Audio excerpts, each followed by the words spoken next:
और रोएंगे उनके पास बैठ के, महाराज बड़े दुखी हैं, महाराज बड़े कलेश में हैं, महाराज बड़े अशांत हैं, बच्चे मानते नहीं, बच्चे सुनते नहीं, घर में बहुत कष्ट है, आर्थिक परेशानी चल रही है, ये हो रहा है।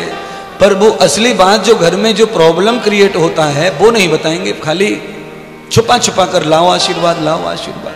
न, आप किसी भी महात्मा के पास में आशीर्वाद पाते हो, अपनी बात बताते हो तो उनको सच्चाई बताओ। गुरु से और डॉक्टर से कभी नहीं छुपाना चाहिए, सबसे छुपाओ, भगवान से छुपेगा नहीं। और गुरु और डॉक्टर से छुपाओ मत, क्योंकि डॉक्टर और गुरु समान है। रामायण में सतगुरु को ही वैद्य का रूप माना है। सतगुरु वैद्य बचन विश्वासा, सतुगुरु के वचन का ही विश्वास जो शिष्य धारण कर लेता है। सतगुरु ने जो इशारा कर दिया अगर उधर ही चल पड़ता है तो उसके लिए आगे का कदम वैकुंठ की ओर बढ़ता है, आगे का कदम स्वर्ग की ओर बढ़ता है, आगे का कदम भक्ति की ओर बढ़ता है। अनुसुईया माता ने सुना कि ये क्या कह रहे हैं, अगर मैं ऐसे हो गई नग्न तो मेरे पति का धर्म चला जाएगा, और मेरे घर से ब्राह्मण भूखे चले गए तो मेरा धर्म चला जाएगा। अनुसुईया धर्म संकट में पड़ गई, क्या करूं क्या ना करूं। इतनी ही देर में भगवान विष्णु कमंडल में प्रवेश हो गए। कमंडल में भी और बुद्धि में भी। अचानक अनुसुईया के मति में जब भगवान गए तो बुद्धि प्रकट हो गई, तो बुद्धि में विचार पैदा हो गया। अनुसुईया ने निश्चय कर लिया कि मेरा धर्म पहले है, पति का धर्म बाद में है। क्योंकि मैं पहले अपने धर्म का पालन करूंगी, पति तो बाद में मिला है, फिर पति के धर्म का पालन हो। और मेरा धर्म यह है कि आज मेरे द्वार ब्राह्मण आए हैं, ये भूखे नहीं जाने चाहिए, जैसा ये चाहते हैं वैसे ही भोजन कराऊंगी। ऐसा सोच के अनुसुईया ने जैसे ही नेत्र खोलकर कमंडल से जल उठा करके ब्राह्मणों के ऊपर ऐसे ही जल छिड़का, पवित्रो पवित्रो वाह। तत्काल ऐसी लीला परमात्मा ने कर दी कि तीनों के तीनों देवता जल ग्रहण करके छोटे छोटे 3-3 साल के बालक बन गए। और वो युवा बालक जो थे ब्राह्मण, वो गायब हो गए, वहां से अदृश्य हो गए। भगवान ने परीक्षा ली अनुसुईया की, और अनुसुईया की परीक्षा में थोड़ी देर अनुसुईया परेशान हुई, बेचैन हुई निर्णय करने में कि क्या करूं क्या ना करूं। आज ब्राह्मणों ने, आचार्य ने, गुरु ने मुझसे वचन दिया है, आज्ञा की है कि तुम ये करो, और मैं नहीं कर पा रही, सोच पा रही मुझे क्या करना चाहिए क्या नहीं करना चाहिए। तो परमात्मा स्वयं ही बुद्धि में बैठ गए और अनुसुईया को पक्का कर दिया कि चाहे मेरा धर्म जाए, चाहे पति धर्म जाए, पर ब्राह्मण की आज्ञा का आज उल्लंघन नहीं करूंगी, उन्हें भोजन अवश्य कराऊंगी, उन्हें प्रसन्न करूंगी। निर्दोष बालक बन गए तीनों देवता। जल छिड़कते ही अनुसुईया की साधना, तप में, अनुसुईया के प्रेम में इतनी शक्ति।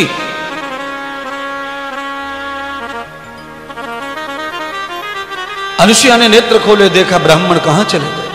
अनुसुईया दुखी हो गई, आज मैंने ब्राह्मणों को भोजन कराने में विलंब कर दिया, ब्राह्मण चले गए, अब तो मेरा धर्म चला गया, मेरे यज्ञ का क्या फायदा हुआ।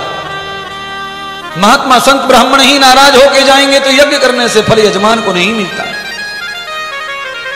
इसलिए याजक यजमान को चाहिए कि बिन मांगे ही ब्राह्मण की तृप्ति कर दे, ब्राह्मण को प्रसन्न करके, पुरोहित को प्रसन्न करके, ब्रह्मा को प्रसन्न करके, उद्गाता को प्रसन्न करके, अधर्यु को प्रसन्न करके भेजे, विदा करके। यावते तदंकर्तानाम भूयंत कर्मम भूषणम, अपने मन से ही इतना दान दक्षिणा कर दे कि ब्राह्मण जो है उठाने में असमर्थ हो जाए दक्षिणा को। ब्राह्मण को गाड़ी करके लानी पड़े, रिक्शा करके लाना पड़े दक्षिणा उठाने के लिए। इतना दान करो। क्या दान करें इतना? 1 कुंटल चावल दे दो ब्राह्मण को, सिर पे ले जा ही नहीं सकता। 1 बोरा गेहूं दे दो, 1 बोरा शक्कर दे दो, 1 बोरा तेल दे दो डिब्बा। कम पैसे में ज्यादा दक्षिणा, ब्राह्मण को गाड़ी करनी ही पड़ेगी। और सबके ऊपर थोड़ा थोड़ा द्रविण, थोड़ा थोड़ा दक्षिणा रख दो। ब्राह्मण तृप्त होके जाना चाहिए। ब्राह्मण याज्ञ कर्म करता है, पुरोहित कर्म करता है, उदर्यु कर्म करता है, ब्रह्मा का आचार्य का कर्म करता है, तो उसका परिवार आपकी तरह ही संपूर्ण साधनों से युक्त होना चाहिए। ब्राह्मण बेचारा इतना कर्म करता है, फिर भी उसके घर में साधनों की अपार कमी होती है। क्यों? यजमान भी पूरा नहीं करते और ब्राह्मण भी संतुष्टि से काम नहीं करता, उसमें भी लालच होता है। इसीलिए ब्राह्मण में लालच नहीं होना चाहिए और यजमान दानी होना चाहिए। दोनों तरफ से जब याज्ञिक कर्म सफल होता है तो क्या होता है, फिर आगे की कथा सुनिए तब समझ में आएगा। अनुसुईया माता ने देखा ब्राह्मण तो चले गए, आज का दिन तो खराब हो गया। पर जैसे ही नजर नीचे की ओर गई तो देखा 3 बच्चे रुदन कर रहे हैं, रो रहे हैं। अनुसुईया ने कहा ऐसी कौन सी बजमारी औरत है, तो तीनों के तीनों बच्चों को अनाथ करके छोड़ के भाग गई है मेरे द्वार पर। बहुत देर आवाज लगाई, अरे किसके बच्चे ही, ले जाओ ले जाओ ले जाओ, कोई नहीं आया। बच्चे रोते चले जा रहे हैं, बच्चे रोते चले जा रहे हैं। और बच्चे जब रोने लगे तो अनुसुईया सोचने लगी इनका कोई नहीं है और मुझे भी बालक नहीं है। तो अनुसुईया माता ने तीनों बालकों को गोद में उठाकर अंदर कुटिया में रख लिया। जैसे ही अनुसुईया अंदर गई तो अनुसुईया सोचने लगी 3 ब्राह्मण सुबह आए थे और ये बालक भी 3 है, तो इन छोटे बच्चों में ही मैं क्यों ना उन ब्राह्मणों को देख लूं कि यही वो ब्राह्मण होंगे। अनुसुईया ने कुटिया का दरवाजा बंद कर लिया और ब्राह्मणों ने जो डिमांड की थी कि नग्न होकर भोजन कराओ, अनुसुईया ने सारे वस्त्र निकाल दिए और जैसे ही वस्त्र निकाले बालकों को एक एक करके गोद में रखने लगी। ऐसी भगवान ने लीला कर दी कि आंचल में से दूध के फुब्बारे मचने लगे। जिसने कभी गर्भ धारण किया नहीं उसके आंचल में दूध कैसे पैदा हो गया। याधान धर्मम प्रतिष्ठितो युक्तं, अनुसुईया ने अपने धर्म का पालन किया और अपने धर्म का पालन करते अनुसुईया की सिद्धि हो गई कर्म में और सेवा में। एक महर्षि अनुसुईया का पति साधना करने के लिए गया है, शायद उसे वो फल नहीं मिलेगा, पर अनुसुईया सेवा कर रही है घर बैठ के साधु महात्मा संतों की, उसे फल प्राप्त हो गया। इसलिए माता बहनों, आप सब लोगों को बाहर जाकर जंगलों में तप करने की जरूरत नहीं है। आपको घर में रह करके देवताओं की, बूढ़े बड़ों की, घर के बुजुर्गों की और आने जाने वाले महात्मा संत गुरुजनों की इच्छा अनुसार सेवा करो, सेवा करो। घर बैठे ही संपूर्ण फल प्राप्त हो जाएगा, सारी कामना पूरी हो जाएंगी। पर यह ध्यान रखो कि साधु अपने घर से नाराज ना जाए, अपने घर से कोई आया हुआ नाराज ना जाए। अपनी सेवा में रुचि रखो, कभी मत घबराओ सेवा से और अतिथि से। कुछ माताओं को बहुत क्लेश हो जाता, कोई मेहमान घर में आ जाए तो, अरे मुझे जाना था ये और आ गया, अब पानी पिलाओ, चाय बनाओ, काम जाएगा, समय जाएगा। मुंह सकोड़ लेती हैं, माथे पे शरबत डाल लेती हैं। ऐसी माताओं के घर में क्लेश पैदा हो जाता है, ऐसी माताओं के घर में शांति छिन जाती है, ऐसी माताओं के घर में देवता प्रसन्न होकर नहीं रहते और वो रुष्ट हो जाते हैं। और देवता जब रुष्ट होते हैं तो धीरे धीरे दुकान बंद होती है, फिर मकान बिकता है, फिर प्लॉट बिकता है, फिर जीवन बिकता है। तो जिनकी चलती हुई फैक्ट्रियां बिक गई, जिनकी दुकान बंद हो गई, व्यापार बंद हो गए, पहले बल्ले बल्ले हो रही थी, ये कैसे हो गया। ऐसे ऐसे माथा मत फोड़ो, पंडित जी के पास कुछ नहीं रखा है देने के लिए तुम्हारे व्यापार को। अपनी गलतियां ढूंढो, अपने प्रॉब्लम ढूंढो, अपना क्लेश ढूंढो, कहां तुमने गलती कर दी। ये दुकान इतनी जोर से दौड़ रही थी, ये कैसे ब्रेक हो गई, इसको तुम्हें ढूंढना पड़ेगा। तुमने कहां पाप किया है, कहां गलती की है।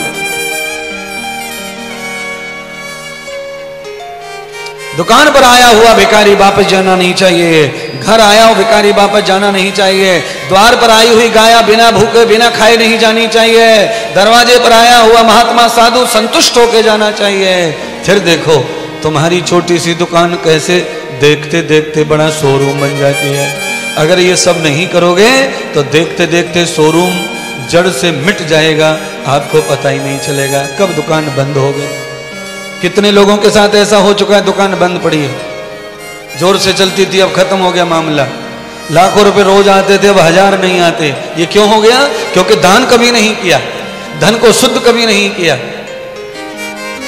किराने की दुकान में गुड़ रखा था, गुड़ में चींटा हो गए, दवाई डाल के चींटा मार दिए, पर दान कभी नहीं किया। आटा ले जाकर चींटी को चुगाया नहीं, गुड़ खाने चींटा आया, दवा दे दी और मार दिया, दुकान बंद होगी गारंटी से। अब तो सब बनिया घबरा रहे हैं पांडाल में, महाराज हमने तो ये कर दिया, आप क्या कह रहे हो, हमारी भी बंद होगी क्या, हमारी भी बंद होगी, होगी होगी होगी बंद। क्यों? तुम्हारी कमाई में सबका हक होता है किस किस का हक होता है सुनो, कम से कम 3 का हक होता है।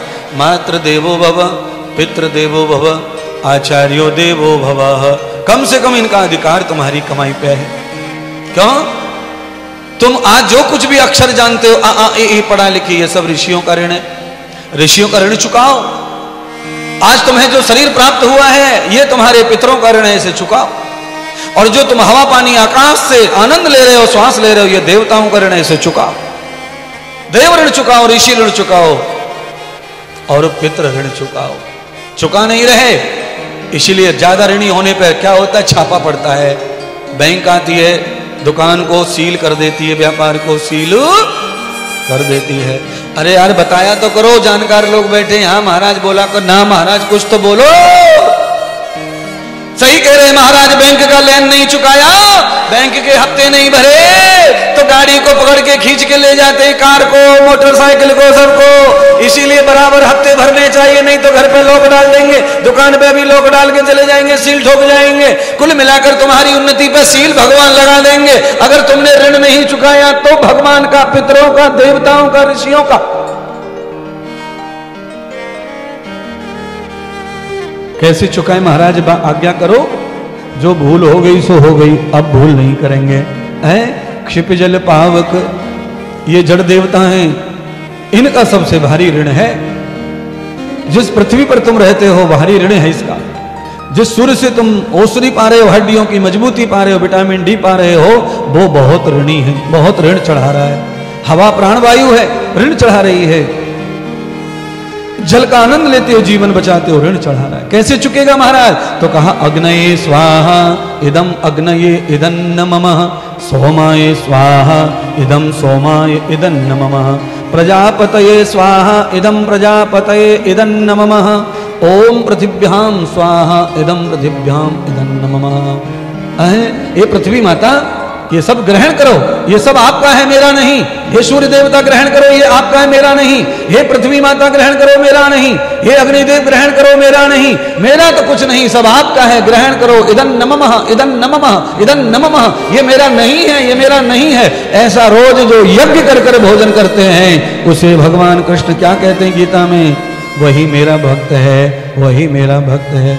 और उसका धन बढ़ेगा, उसका मन बढ़ेगा, उसका तन बढ़ेगा, वो कभी रोगी नहीं बनेगा, अशांत नहीं होगा और कभी गरीब नहीं होगा। बोलिए, आप में से कोई है ऐसा जो हवन करके भोजन करता हो रोजाना? यज्ञ करके भोजन करता हो रोजाना? नहीं महाराज, कोई नहीं है। यज्ञ का मतलब हवन ही नहीं है। यज्ञ का मतलब है आहुति करना। आहुति माने अगर यज्ञ नहीं हुआ तो दिया जलाओ, आरती करो, पूजा पाठ करो, नहाओ धो, और थोड़ा गाय का ख्याल रखो, आचार्य का ख्याल रखो, और जो ब्रह्मवेता हैं, जो भजन के ऊपर निर्भर है ब्राह्मण, उनका भी ध्यान रखो। अयावतम ऋषीणाम त्वान ज्ञानम, उन ऋषि मुनियों का भी ध्यान रखो जिन्होंने तुम्हें ज्ञान परोसा। आज तुम्हारा बच्चा इंजीनियर बना है, इलेक्ट्रॉनिक हुआ है, वो भी ऋषियों का ही ज्ञान है, उसका ध्यान रखो। महाराज आप जो बताते हो इसको सुनकर के पर्दे खुल जाते हैं दिमाग के, सुधरने को मन करता है। अनुसुईया माता का आज जो हुआ वो कथा सुनिए। अनुसुईया माता ने तीनों बालकों को अपने आंचल का दूध पिलाकर पालना डाल दिया। कैसा पालना? अनुसुईया माता ने अपनी साड़ी निकाली और एक साड़ी का छोर इधर बांध दिया और एक इधर बांध दिया और धोती के नीचे तीनों बच्चों को लिटा दिया और झूला दे रही है। मैंने आहा, कमाल हो गया। तीनों देवता झूले में, साड़ी का झूला बना लिया, झूले में तीनों देवता। अरे झूला झूले तीनों देव, झूलावे अनुसुईया माता, अनुसुईया माता झूलावे अनुसुईया माता। अरे झूला झूले तीनों देव, झूलावे अनुसुईया माता। बोलो सच्चे दरबार की जय हो। कथा में आनंद आ रहा है। अनुसुईया माता झूला झुला ही रही थी, तब तक आफत आ गई अनुसुईया के ऊपर। क्या आफत? आफत यह आ गई कि उनके पति देव आ गए। अत्रि मुनि। अत्रि मुनि जब आए और कुटिया में पैर रखा और देखा कि 3-3, अब तो मन में उछल कुचल चालू हो गई, तूफान पैदा हो गया। क्योंकि आप जानते ही पुरुष का दिमाग बहुत जल्दी शंका करता है। एकदम शंका आ गई। अनुसुईया माता ने पति का चेहरा देखा और पति आंखें टिटर मिटर कर रहे हैं। अनुसुईया समझ गई इसके मन में गिलानी आ गई मेरे प्रति, मेरे पति को लग रहा है कि कोई पाप मैंने किया। अनुसुईया के ऊपर कोई बात करते, कोई सवाल करते उससे पहले अनुसुईया ने कहा, स्वामी आपको एक चमत्कार की बात बताना चाहती हूँ। आप इन बच्चों को देखकर हैरान हो रहे हैं ना, ये बच्चे कौन हैं? तो कहा ऐसी आफत आ गई, न जाने कौन सी दुष्ट औरत इन 3 बच्चों को मेरी कुटिया के सामने डाल गई। कल ये रो रहे थे, इन बच्चों को देख करके मैं पिघल गई, मेरा दिल रोने लगा।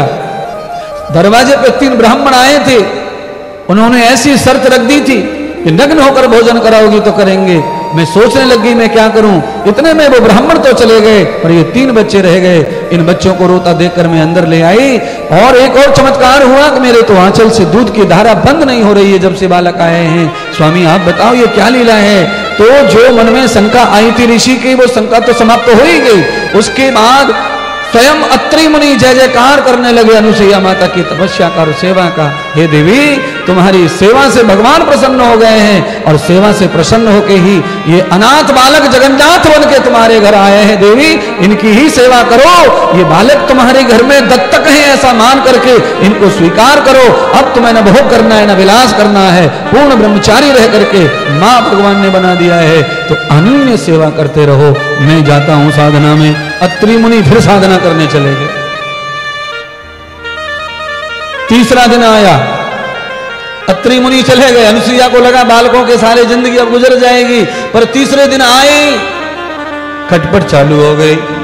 3 दिन बीते नहीं कि अनुसुईया माता के यहां नारद तीनों लक्ष्मी सरस्वती पार्वती को लेके पहुंच गए। तीनों देवियां ढूंढती फिर रही हैं पति देव को। श्रवण कुमार जी पति गायब हो गए तीनों देवियों के, 3 दिन हो गए लौट के नहीं आ रहे। लक्ष्मी को चैन नहीं पड़ रहा, पार्वती को चैन नहीं पड़ रहा, और सरस्वती बूढ़ी बड़ी हैं, उनको भी अब परेशानी हो रही है। न जाने मेरो सफेद दाढ़ी वालों कहाँ रोटी खा रहे होगो, कहाँ सो रहे होगो। बूढ़े बड़े ब्राह्मण क्या करें, कहाँ जाएं? हमने बड़ी गलती कर दी, लक्ष्मी की बातों में आके अपने पतियों को घर से बाहर भेज दिया, वो भी धरती लोक पर। और जो धरती लोक पर एक बार आ जाता है फिर वो यहां से जाना चाहता। तीनों देवियों को झटपट हो गई महाराज, अब क्या करें, किसको बताएं घर की बात? और ऐसी बात जिसे बताकर अपमान होगा। स्वयं पत्नियों ने पतियों को निकाल दिया घर से, कैसे बताएं? नारद को सब मालूम था, नारद ने बता दिया। देवी तीनों देवता अनुसुईया माता के घर में बालक बन गए। जिस देवी का मैं प्रसाद लेके आया था उसी देवी के घर हैं वो। वहां कैसे पहुंचे? तो कहा तुमने उन देवियों का तप जप भंग करने की कोशिश की, उस देवी की तपस्या से तुम्हारे देवता बालक बन गए हैं। अब क्या होगा? नारद मुनि हमें ले चलो, हमारे पति हमें वापस करवाओ। नारद जी वचन देकर आए थे, देवी एक दिन तुम्हारे घर भोजन करने अवश्य आऊंगा। आज नारद जी वचन पूरा करने पहुंचे तीनों देवियों को लेकर। अनुसुईया ने नारद को देखा, प्रसन्न हो गई। हे मुनिवर आप वचन के बड़े सच्चे हैं, आइए बैठिए, प्रसाद ग्रहण करिए। आसन डाल दिया, नारद बैठ गए। अनुसुईया ने पूछा ये तीनों देवियां कौन हैं? तो कहा ये तीनों मेरी माताएं हैं। अनुसुईया कहने लगी मेरा तो बड़ा भाग्य है, आज तो मेरा दिन, मेरा घर सब पवित्र हो गया। आप संत के साथ साथ संत की माता को भी मैंने देख लिया। आओ देवियों आप भी ग्रहण करो। नारद मुनि ने आंख मिचका दी तीनों देवियों को, कहा आन मत जाना अंदर कुटिया में। अगर तुम आ गई और भोजन करने बैठ गई तो फिर तुम्हारा मनोकामना पूरी होने वाली नहीं है। व्रत करो व्रत, भूखी रहो भूखी, उपासा करो उपासा। भूखी रहोगी तो ये सब मान लेंगी देवी। चरण पकड़ लो देवी के चरण। श्रवण कुमार जी कथा सुन रहे हैं क्या? सुन रहे हैं, समझ में आ रही है? आ रही है। तीनों देवियां, नारद कह रहे हैं चरण पकड़ लो चरण।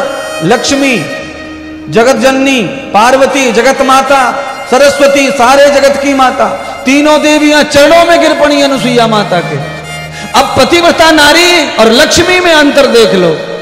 धरती पर नारी एक व्रत धारण करती है, वो पार्वती से बड़ी, सरस्वती से बड़ी, लक्ष्मी से बड़ी मानी जाती है। तीनों देवियां दंडवत प्रमाण कर रही हैं, महाराज माफ कर दो, गलती हो गई, माफ कर दो, गलती हो गई, पति वापस कर दो, पति वापस कर दो, पति वापस कर दो, पति। अनुसुईया बोली पति हुआ कि कमंडल हुआ? पति का मैंने लिया है सो वापस कर दूं, मुझे को क्या पता कौन सा पति तेरा, कहां है पति? अरे कौन हो तुम, क्यों माफी मांग रही हो, क्या हुआ है अपराध? तब नारद ने सारी कथा सुनाई अनुसुईया को। 3 देवता तुम्हारे घर आए थे ना परसों भिक्षा लेने के लिए, ब्राह्मण बनकर, वो ब्रह्मा विष्णु महेश, ये माता पार्वती लक्ष्मी सरस्वती। मैंने आपका प्रसाद जब ऊपर जाकर खाया तो मैंने आपकी प्रशंसा की, उससे ये तीनों चिढ़ गई, जल गई तुमसे, तुम्हारा तप भंग करने के लिए ऐसी लीला इन्होंने की। अब तो थर थर कांपे लक्ष्मी। सरस्वती ने कहा अनुसुईया से, देवी मैंने कछु ना कर, भैया ने कान भर दिए मेरे, तो याने सिखायो मोको। अब लक्ष्मी घबरावे कि अनुसुईया कहीं मेरे ऊपर जल ना छिड़क दे, कहूं मैं कबूतर ना बन जाऊं। सरस्वती अलग डरे कबूतर ना बन जाऊं, क्योंकि सारा खेल उस जल में था, तपस्या उस कमंडल में थी। अनुसुईया कहने लगी, देवियों पति से अलग रहना कैसा होता है ये मुझसे ज्यादा कोई नहीं जानता, इसीलिए तुम्हें पति से दूर होकर जो पीड़ा हो रही है, क्योंकि तुम तो पति भोगनी हो, तुमने तो पति का साथ किया है, पति का आनंद लिया है, इसलिए तुम्हें ज्यादा तीव्रता से तड़प हो रही है। मैं तुम्हारे पति को वापस कर दूंगी, पर मुझे पता ही नहीं है कि तुम्हारे पति हैं कहाँ। तब नारद ने कहा कि जो पालने में है यही ब्रह्मा विष्णु महेश हैं, आपके जल डालने से ये बालक बन गए हैं, इसलिए हे माता श्री एक बार और अपनी कृपा कर दो, कमंडल का जल डाल दो, ये फिर अपने स्वरूप में आ जाएं। तो अनुसुईया माता ने तीनों देवियों के लिए एक बार जल छिड़क दिया। पालने में तीनों देवता ब्रह्मा विष्णु महेश अपने स्वरूप में प्रकट हो गए और तीनों पत्नियों को देखा। देवता बड़े खुश, आज पत्नियां सरेंडर कर रही हैं। भगवान को बड़ा आनंद आ रहा है कि आज बड़ा गर्भ कम हुआ इनका, आज घमंड टूट गया। इतनी देर में लक्ष्मी ने हाथ पकड़ लिया नारायण का, अब चलो 3 दिन है बापू,